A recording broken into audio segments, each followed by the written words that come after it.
चलिए बात करते हैं डेप्रिसिएशन। डेप्रिसिएशन का मतलब होता है हरास। नहीं, अनवर कॉमर्स क्लासेस कन्हौली बेला रोड मिठनपुरा, आप पढ़ने के लिए ऑनलाइन ऑफलाइन ज्वाइन कर सकते हैं। और अब मैं नया लॉन्च किया हूँ ऑनलाइन वीडियो क्लासेस भी आपको मिल जाएंगे, तो आप वीडियो क्लासेस के रूप में भी हमसे ले सकते हैं। चलिए लाइक शेयर और सब्सक्राइब होना चाहिए। नहीं तो डेप्रिसिएशन या हरास है। हरास आपके लिए दो बार समझने वाली बात है कि डेप्रिसिएशन जो होता है वो नॉन कैश आइटम है। नॉन कैश आइटम का मतलब होता है कि वैसा खर्च यानी वैसा आइटम जो नगद में नहीं होता है। अरे सुने ना, जो दिखता है वही बिकता है। ये दिखता नहीं है फिर भी असर करता है। नहीं, भगवान का डंडा चलता है तो सब पर असर करता है, दिखता नहीं है। तो क्या है जो है डेप्रिसिएशन क्या है? नॉन कैश आइटम है, हरास है। हरास के क्या कारण है? हम 11th के बच्चों को याद रखना चाहिए हरास से आप क्या समझते हैं, what do mean by depreciation and cause of depreciation. Harass के क्या कारण है?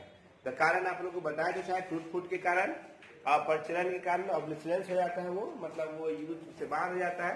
देखते हुए कि कोई बड़ी कंपनी मोबाइल बनाती है 1.5 लाख का, और ऐसा ही चाइनीज मोबाइल आ जाता है 1,500 का, नहीं 8,000 का, 30,000 का, तो उसको खत्म कर देता है मार्केट में। तो ये अप्रचलन के कारण, या वो ऐसा ही वस्तु मार्केट में फिर आ जाने का। जैसे अप्रचलन का मतलब होता है कि वह अब चीज चलता तो है पर समाज में या लोग उसको ज्यादा एक्सेप्ट नहीं करते हैं। जैसे अभी 5G के समय में कोई आपको 2G मोबाइल दे तो यह प्रचलन का ही कारण है, इत्यादि। डेप्रिसिएशन जब लगता है तो किसी न किसी संपत्ति पर लगाया जाता है। कभी ऐसा नहीं कि लायबिलिटीज में डेप्रिसिएशन लगा दीजिएगा, एसेट्स पर डेप्रिसिएशन होता है। एसेट्स पर डेप्रिसिएशन के संदर्भ में 2-3 बात हमको याद रखना चाहिए कि जब संपत्ति खरीदा जाए, जब संपत्ति खरीदा जाए, दिखाई दे रहा है मोबाइल को? Assets purchase, assets purchase. जब एसेट्स हम लोग परचेज करेंगे, एसेट्स परचेज करोगे तो एसेट्स कौन है? रियल अकाउंट है। Debit wards comes in and credit wards goes out. क्या मानिए ना, तो आने वाले को डीआर और जाने वाले को डीआर। क्या चेंज हो तो क्या बनाएंगे? Assets account debit, assets account debit, और 2 में बैंक अकाउंट। यहाँ बैंक के जगह पे कैश शब्द का भी यूज कर सकते हैं, नहीं, पर जब बड़ा कोई संपत्ति खरीदा जाए तो भला इसी में है कि आप एसेट्स के बदले में बैंक शब्द का ही प्रयोग करें, कैश शब्द का प्रयोग न करें। एसेट्स अकाउंट दिया तो क्या होगा? Bank account. अब जिस दिन हम एसेट्स खरीद के लाते हैं उसी दिन उसके इंस्टॉलेशन या इरेक्शन पे कोई व्यय करते हैं, यानी उसको एस्टेब्लिश करने में, नहीं, one installation charge paid, installation charge paid, यानी हिंदी क्या होगा? स्थापना व्यय। यह खर्च करेंगे तो वह संपत्ति के साथ ही आप जोड़ दीजिएगा क्योंकि खर्च को बढ़ा देता है। उसका क्या होता है? एसेट्स अकाउंट डीआर और 2 बैंक अकाउंट। तो वे क्या डालेंगे? Bank account. ठीक है, याद रहेगा। और फिर संपत्ति पर क्या करेंगे? डेप्रिसिएशन चार्ज करेंगे। डेप्रिसिएशन चार्ज करोगे तो वो क्या है? तुम्हारा नॉमिनल अकाउंट है। डेप्रिसिएशन नॉमिनल अकाउंट है, हानि खर्च को डीआर, नहीं, तो यहां पर क्या लिखोगे? डेप्रिसिएशन अकाउंट डीआर व्हेन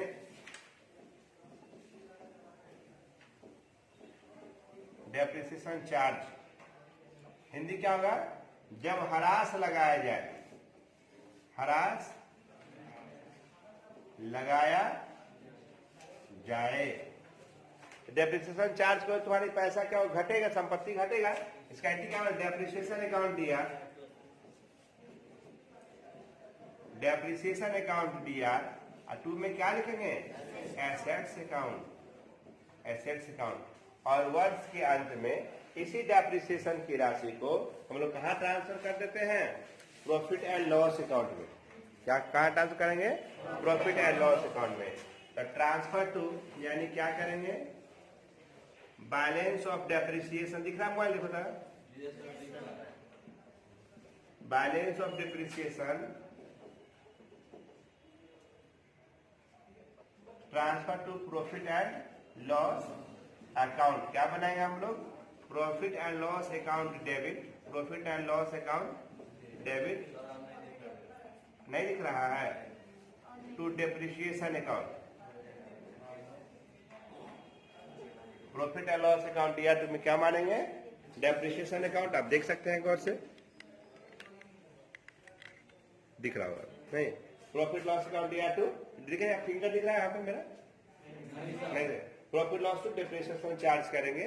और आइए अब हम लोग क्या करेंगे, इस पर आगे सवाल बताते हैं और देखते हैं कि सवाल कैसे बनेगा। नहीं, एक क्वेश्चन मैं लिख रहा हूं जैसे मान लो कि एक एसेट्स खरीदे हैं, यानी दिख रहा है कॉस्ट ऑफ एसेट्स, एसेट्स का जो वैल्यू है वो मेरा 95,000 है, यानी 95,000 रुपया का हम लोग एसेट्स खरीदे हैं। नहीं, आप भी देखिए मुंह कहाँ घुमा रहे हैं, आपको ही पढ़ना है। आप काम ठीक से बैठिए, कमजोर बच्चा इधर क्यों है? खाना उना नहीं मिला है, भूखा है? नहीं, हो सकता है बाजार में बच्चा जो रहता है टाउन में उसको कोई भोजन में दिक्कत हो, तो रहिए तो एकदम ठीक से रहिए, कोई टकरा भी जाए तो घर पर आ जाए। ऐसा नहीं, हम मन माने बेकार है। तो चलिए, कॉस्ट ऑफ एसेट, सामान का वैल्यू कितना मान लेते हैं अपन लोग? 95,000, 95,000 रुपया। अच्छा, इसका इंस्टॉलेशन चार्ज है, इंस्टॉलेशन चार्ज यानी स्थापना व्यय, स्थापना व्यय कितना है आपको? 5,000 रुपया मान, ठीक है ना? Rate of depreciation is at the rate of 10% per year by fixed method. किस मेथड से लगाना है? वो फिक्स मेथड से 10% की दर से आप ह्रास को चार्ज कर दीजिए, लगा दीजिए। नहीं, अब कहता है कि बनाओ, इसको कैसे बनाओगे? नहीं, चलिए अपन लोग बनाते हैं। इतना ही क्वेश्चन है। पहला इसे बात समझना है कि जब हम संपत्ति खरीदेंगे तो हमारे पास संपत्ति आएगा। नहीं क्या जी, गाय खरीदो, गधा भेज देगा तो ले लेंगे? ले लेंगे। अपन लोग क्या खरीद रहे हैं? एसेट्स खरीद रहे हैं, तो क्या आएगा तुम्हारे पास? एसेट्स आएगा। तो व्हेन एसेट्स परचेज क्या बनाएंगे? Assets account DR, assets account DR to bank account, to bank account कितना? 95,000। कभी कभी यहाँ पे क्या रहेगा कि एसेट्स के बजाय आपको कहेगा कि मशीनरी खरीदे, तो मशीनरी टू बैंक, ट्रैक्टर खरीदे, ट्रैक्टर टू बैंक। अब समझ गए? एसेट्स इसीलिए खरीदे, मैंने यहाँ लिखा कॉस्ट ऑफ एसेट्स। अगर लिखता कॉस्ट ऑफ मशीनरी तो यहाँ होता मशीनरी, ठीक है? व्हेन इंस्टॉलेशन चार्ज पे, जब उसके इंस्टॉलेशन पे चार्ज कर रहे हैं, क्या एंट्री मेरा? Assets to bank, same entry बनेगा। फिर यहाँ बनाएगा assets account debit to bank account, assets account debit to bank account. अब चिंटू के दिमाग में चल रहा है कि गुरुजी अगर एक के साथ जोड़ के 1,00,000 लिख देते तो ना हो जाए। एंट्री तो सेम है, खाली अमाउंट पे अंतर है। एक के साथ हम लोग लिख देते अच्छा रहता ना, तो वैसे इसका नरेशन अलग अलग हो जाएगा। Being assets purchase, being installation charge paid, होगा ना? अगर एक साथ जोड़ने का प्रथा नहीं है, डेट एक ही रहता है या नियरेस्ट रहता है तो डाल देंगे। और अगर एक साथ कहीं गलती से जोड़ा भी जाता है तो लिखिए being assets purchase and installation charge paid also, बढ़ जाएगा। इसलिए इससे अच्छा है कि आप थोड़ा सा समय लगे अलग अलग बना लीजिए। अब बोले कि जैसे शुरू में होता है तो उसी अकाउंटिंग ईयर के अंत में हम लोग डेप्रिसिएशन चार्ज करते हैं। अकाउंटिंग ईयर समझते हैं ना, calendar year and financial year, good, वो बताए हुए। तो अकाउंटिंग ईयर के अंत में क्या करोगे? डेप्रिसिएशन लगाओ, ठीक है हिमांशु? जब संपत्ति पर ह्रास लगाया जाए, ठीक है ना, डेप्रिसिएशन चार्ज किया जाए, क्या बनाते हैं? डेप्रिसिएशन अकाउंट दिया, डेप्रिसिएशन अकाउंट दिया, तुम्हें क्या लिखेंगे? एसेट्स। फिर आपको बता दें, अगर यहाँ मशीनरी लिखे तो यहाँ मशीनरी लिखे, तो क्या 10% है ना? तो सामान का दाम जो मेरा हो गया 95 और 5 कितना हो गया? 1,00,000 रुपये हो गया।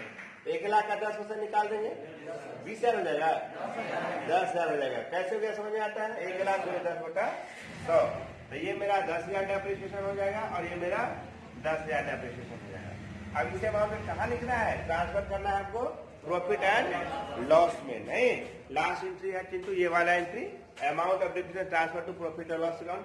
क्या देखिए अब दिखाई दे रहा है फिगर? तो मेरा एंट्री जो बनेगा क्या बनेगा? Profit and loss account debit to depreciation account. कितना है? 10,000 और गया, समझ में आया? तो ये बन गया आपको फर्स्ट ईयर का। अब बना है सेकेंड और थर्ड ईयर का। तो सेकेंड ईयर में भी अगर कोई एसेट्स परचेज करते हैं तो उसकी एंट्री होगी, और नहीं तो ये जो 2 एंट्री है बस इसी को कॉपी पेस्ट करते चला जाना, चाहे कितना साल बनाना। मान लो कि अपन लोग 3 साल बनाते तो ये भी बता दे, ये भी समझ में आ गया। तो 3 साल बनाने के लिए पहला साल हो गया। अब देखिए दूसरा और तीसरा साल बताते हैं कैसे बनेगा।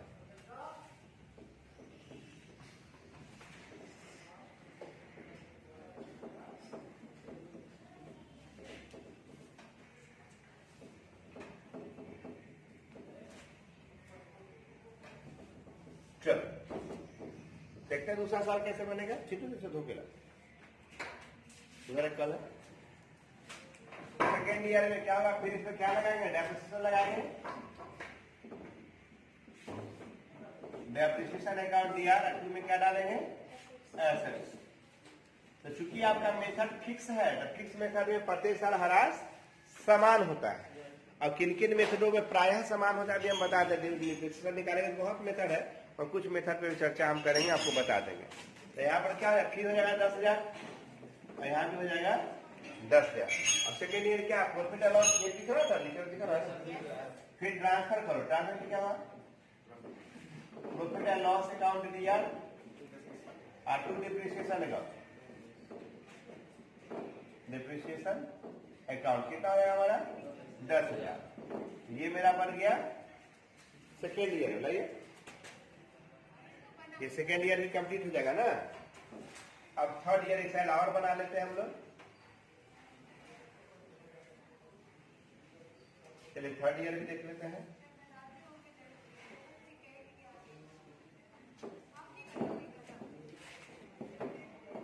हाँ, तीसरा साल में फिर यही एंट्री बनेगा।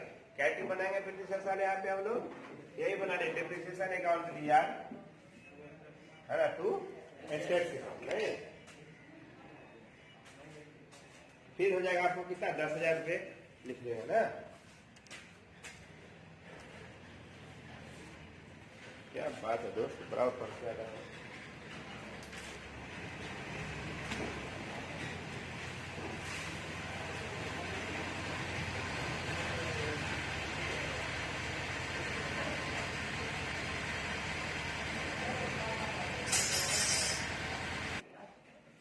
थर्ड ईयर में हम लोग देखेंगे फिर डेप्रिसिएशन 2 साल बन गया, और तीसरा साल हम लोग फिर बनाएंगे थर्ड ईयर में। क्या बनाएंगे, डेप्रिसिएशन अकाउंट डेबिट, और टू में क्या लिखोगे, एसेट्स अकाउंट। अब तो नहीं बताना पड़ेगा एसेट्स क्यों हो रहा है बार बार, 10,000। और फिर क्या बनाओगे, प्रॉफिट एंड लॉस, PNL मतलब प्रॉफिट एंड लॉस, ठीक है ना। PNL profit and loss account दिया है टू डेप्रिसिएशन अकाउंट। कितना हो जाएगा आपको, 10,000। तो ये डेप्रिसिएशन निकाला, समझ गए, बहुत सिंपल क्वेश्चन था। नहीं, अब इसका लेयर बनाना सीखे, मशीनरी का लेयर कैसे बनाएंगे। जर्नल का लेयर बनता है ना, इसका लेयर बनाना सीखते हैं। लेयर कैसे बनाएंगे बेटा, इसको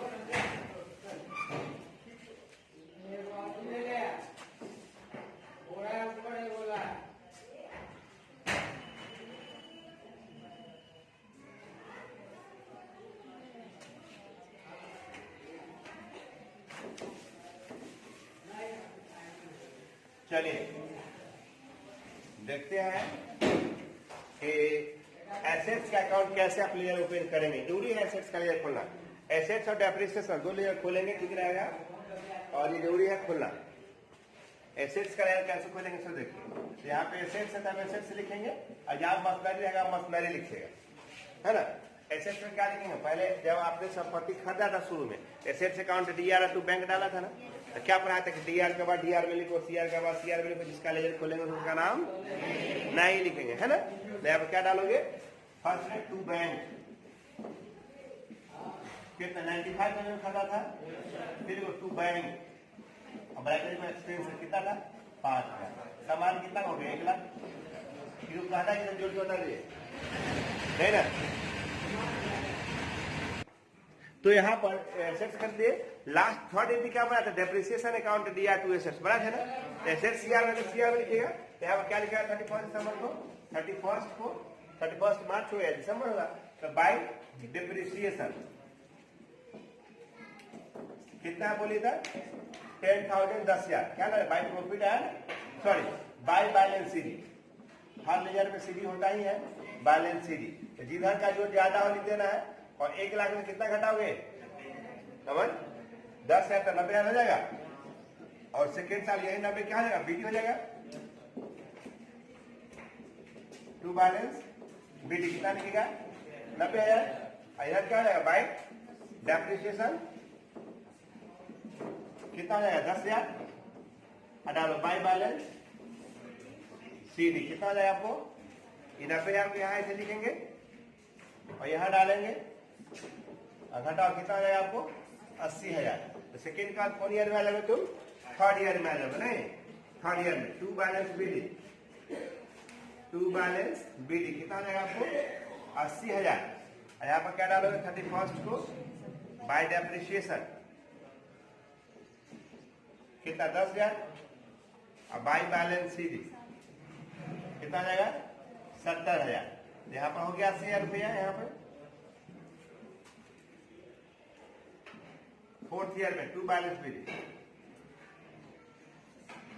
कितना हो जाएगा 70,000 अब समझ में आया डिप्रिसिएशन लेयर खोल लीजिएगा मशीनरी का लेयर खोलिएगा एसेट्स का लेयर खोल लीजिएगा अब वो डेप्रिसिएशन खोलना सिखाते हैं डिप्रिसिएशन बहुत आसान है खोलना मिटा दो इसको वीडियो में मिल ही जाएगा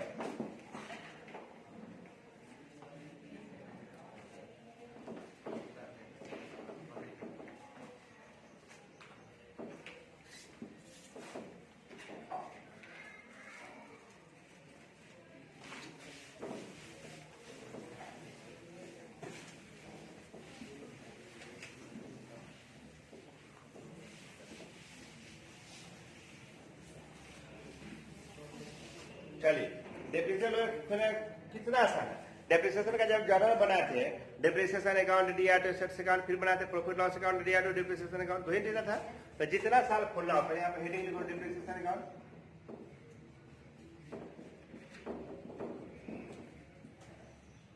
ऐसा मत सोचा कि हमेशा ऐसा बनाएंगे पर्टिकुलर अमाउंट सब लिखाएगा 2 बाय कि लिख दे लेजर में कुल कितने खाने होते हैं 8 ना तो पूरा बनाना इधर 2 इधर बाय देखो जितना साल रहेगा ना सिंपल तरीका है कोई सीडीबीडी नहीं आता है पहला साल दूसरा साल तीसरा साल हम लिख दिए 2 एसेट्स क्योंकि हम लोग एसेट्स कर रहे थे मसला है 2 एसेट्स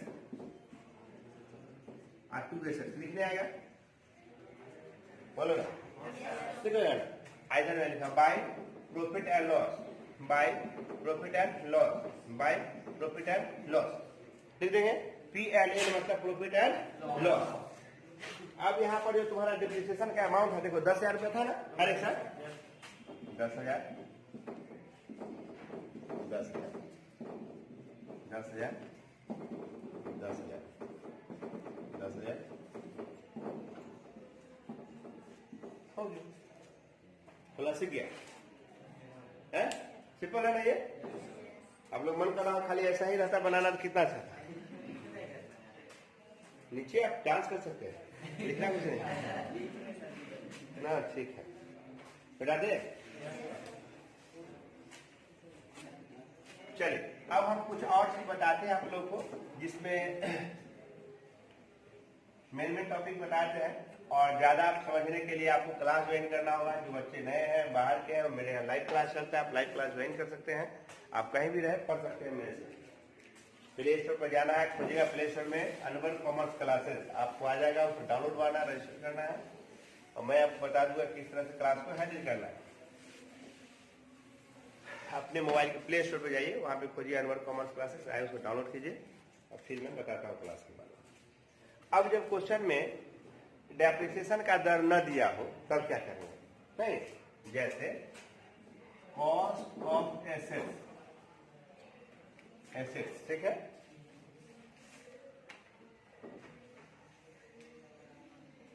कुछ दिया रहेगा मशीन का दाम स्क्रैप वैल्यू ऑफ एसेट्स संपत्ति का अवशिष्ट मूल्य दिया रहेगा और वर्किंग ईयर लाइफ दिया रहेगा कहेगा कि डेप्रिसिएशन कैसे चार्ज करोगे कैसे निकालोगे? रेट तो नहीं दिया हुआ है क्वेश्चन।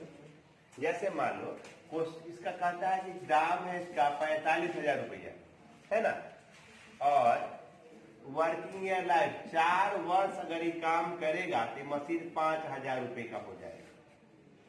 4 साल कितना हो जाएगा? ये 5,000 रुपए का हो जाएगा। आप हरास निकालो, डेप्रिसिएशन निकालो, कैसे निकालोगे? लिखिए, इसका रूल लिख लीजिए कॉपी पे। Depreciation equal to cost of assets minus scrap value by working year life. Cost of assets minus scrap value by working year life.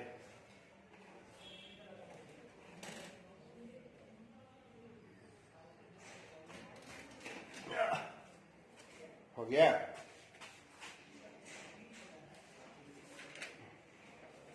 जैसे देखिएगा, मिटाओ इसको। जैसे डेप्रिसिएशन इक्वल टू हो जाएगा एसेट्स का कॉस्ट कितना? 45,000 माइनस 5,000 स्क्रैप है बाय 4 ईयर, यानी 40,000 डिवाइडेड बाय कितना देती? 4, काट देंगे 10,000 पर ईयर। क्या ये समझ में आया आप लोगों को? कोई दिक्कत नहीं ना? अगर हम हाफ ईयर में एसेट्स खरीदे होते, उसका डेप्रिसिएशन हो जाता हमारा कितना? 5,000 रुपया हो जाता। पूरे साल है तो 10,000 होगा।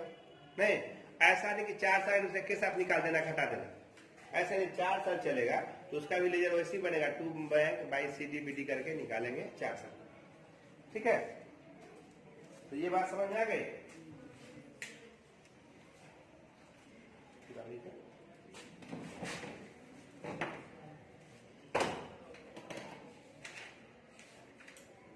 जल्दी जल्दी काम आगे चलेंगे लोग।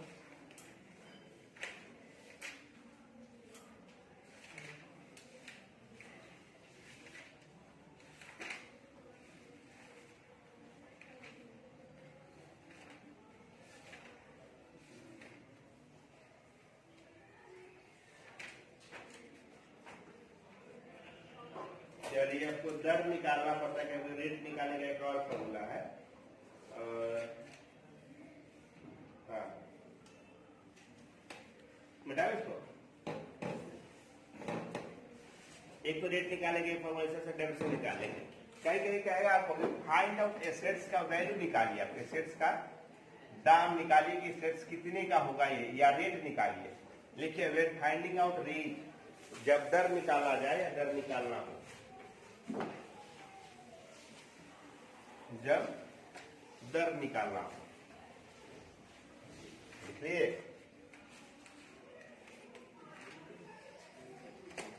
जब तो प्रतिशत में होता है, लिखिए R इक्वल टू, माने R का क्या होगा? Rate equal to 1 minus N S by C, इसको हटा के इंटू 100 हो गया। लिख लिए, जिसे वेयर, जहां R इक्वल टू रेट, दर, क्या होता है इसका? दर। N इक्वल टू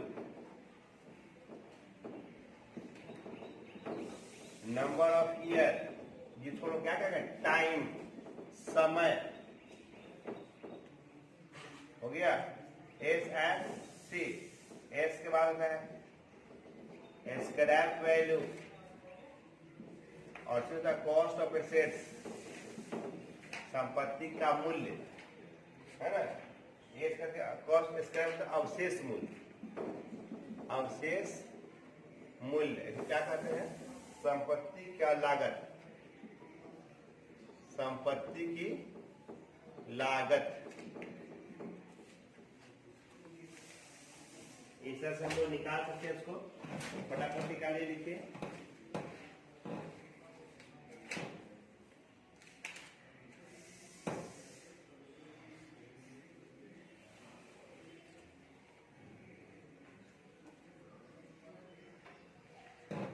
चलिए, हो गया।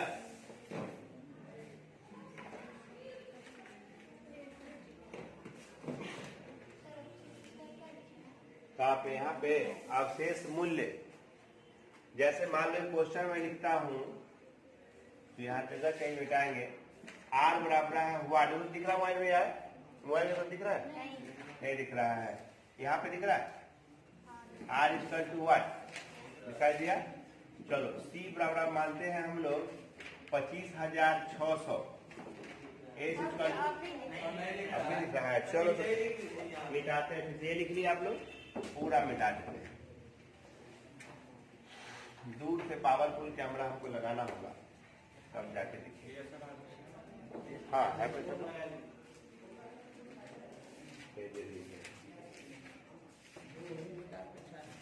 ठीक है, वहाँ दे दीजिएगा। मम्मी निकालेगी, कोई निकालेगी, आप निकालेंगे।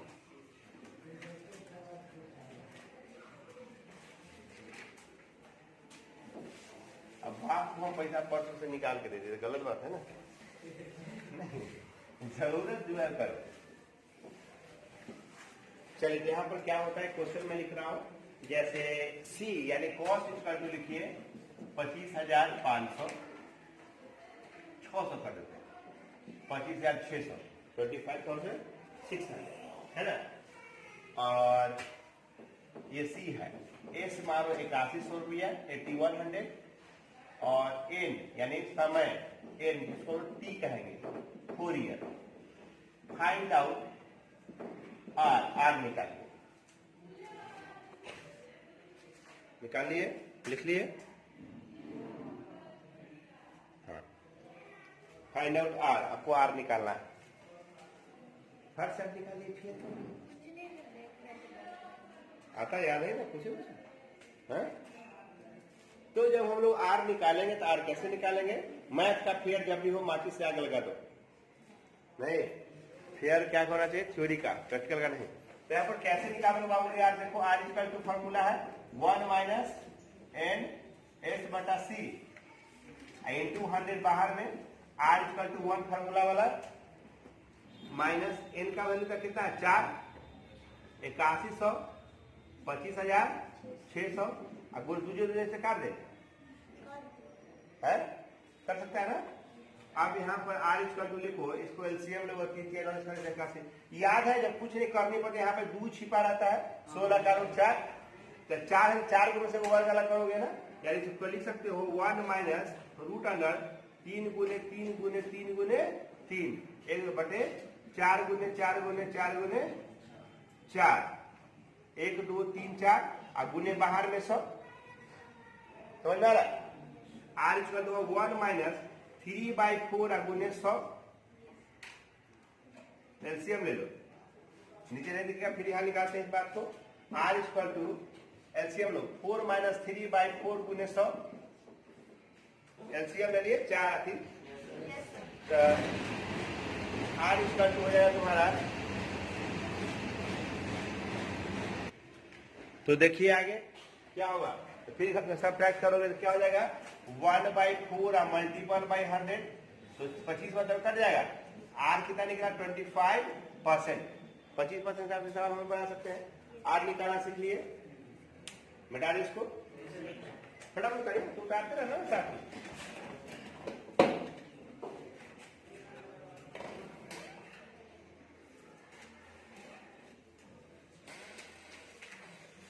जल्दी उतारो।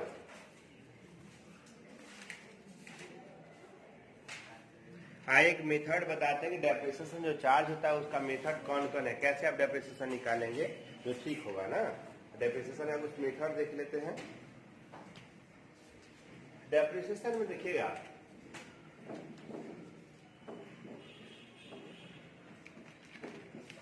डेप्रिसिएशन का जो मेथड है कुछ मेथड लिखे होते हैं। जैसे एक मेथड में मतलब जो आपके सिलेबस के बुक्स में धराएंगे, मेथड तो बहुत है पर हम आपको उसी मतलब अनुरूप बताते हैं जो आपके एग्जाम में आ सकते हैं, उस तरह के मेथड। ज्यादा मेथड तो ध्यान नहीं देना हम लोग। तो क्या करना है, पहला रहेगा ऑन फिक्स्ड, हिंदी क्या है स्थिर, है ना। On original cost, original cost इसका जो मूल लागत पे, मूल लागत पे जब देखा रहेगा SLM स्ट्रेट लाइन मेथड, लिखते भी रहिए, समझते भी रहिए। एसएलएम का फुल फॉर्म क्या होता है? हाँ, straight line method, straight line method, सीधी रेखा पद्धति। क्या कहेंगे?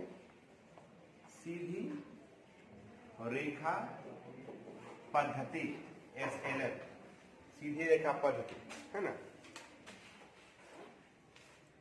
क्या मैं लिखा? और ओरिजिनल कॉस्ट फिक्स्ड, एसएलएम। आगे चले, आगे का और लिखा रहेगा ऑन कॉस्ट, ऑन कॉस्ट, लागत पर। क्या रहेगा? लागत पर, लागत। तो ये जो मेथड है, इस दो मेथड से और 4 मेथड आपको बुक में मिलेंगे, तो चारों का नाम हम लिख दिए, 5वां मेथड नहीं मिलता। तो लागत इस विधि में, यानी इस मेथड में डेप्रिसिएशन की राशि प्रत्येक वर्ष बराबर होगा, प्रत्येक वर्ष समान होगा। दिख रहा है? याद है? मोबाइल देखो तो सीखा, समान होगा। क्या होगा? हमेशा ये बराबर रहेगा, ठीक है ना। और जब क्वेश्चन लिखा है WDV या DV, WDV या DV, WDV का मतलब था रिटेन डाउन वैल्यू मेथड, क्रमागत ह्रास विधि, और DV का डिमिनिशिंग वैल्यू मेथड, शेष विधि। यानी मतलब क्या हुआ?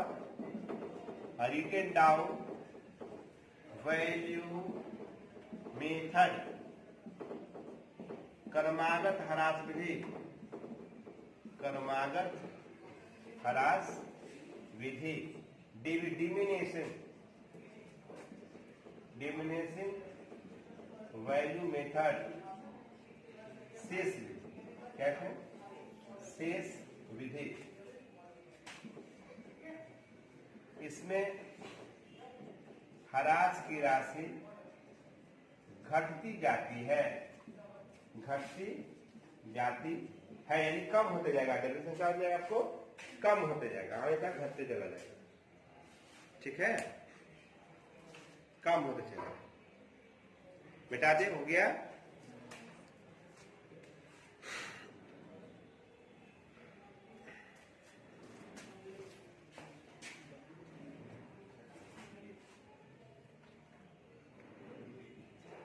देखिए लिखा ह्रास प्रति साल क्या होता है? घम घटती चली जाती है इधर में।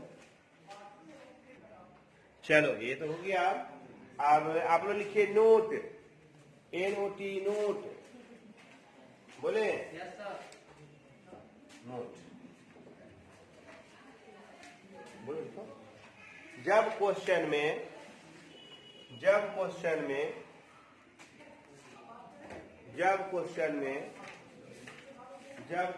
में कोई मेथड न दिया हो, जब क्वेश्चन में कोई मेथड न दिया हो तो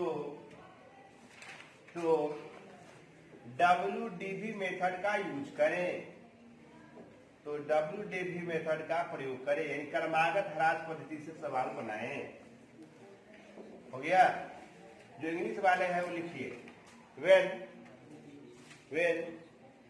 method of depreciation is not given, when method of depreciation is not given, then we used only written down value method bracket में WDV। when वे अंग्रेजी जिसको हिंदी है वो मत लिखे हैं, ये वाला जिसे अंग्रेजी मीडियम है उसके लिए लिखा है। when rate of depreciation या method, when method of depreciation is not given, then we use to WDV method, written down value method। हो गया? अब देखिए WDV मेथड से सवाल बनेंगे कैसे, आइए देखते हैं। जैसे मान लीजिए कोई संपत्ति है, उसका कॉस्ट है आपको 1 लाख रुपए। कितना कॉस्ट है? 1 लाख रुपए। और रेट ऑफ डेप्रिसिएशन कहता है 10% बाय WDV मेथड, क्रमागत ह्रास पद्धति। भारत सरकार भी यही मेथड को फॉलो करती है। अगर आपकी गाड़ी चोरी हो जाता है तो इसी मेथड के थ्रू आपको डेप्रिसिएशन मिलेगा, एसएलएम से नहीं होता है। चले और कहता है कि आप हमको 3 ईयर के लिए डिविजन निकालिए, मात्र 3 साल के लिए। कैसे निकालेंगे? आप देखिए, आपका सामान का कॉस्ट कितना है? 1 लाख रुपए है। तो पहला साल जो डेप्रिसिएशन होगा वो कितना हो जाएगा, 1 लाख गुने 10/100 कट गया कितना 10,000 हो गया ना, घटा कितना घटा हो जाएगा आपको 90,000। सेकेंड ईयर में आइए 90,000 गुने 10/100 कितना हो जाएगा आपको 9,000 रुपये हो गया। फिर कितना हो जाएगा 81,000 रुपये, कितना रुपये हो। फिर थर्ड ईयर में क्या हो जाएगा 81,000 गुने 10/100 कितना हो जाएगा 8100 रुपये। आप समझ में आ गई बात,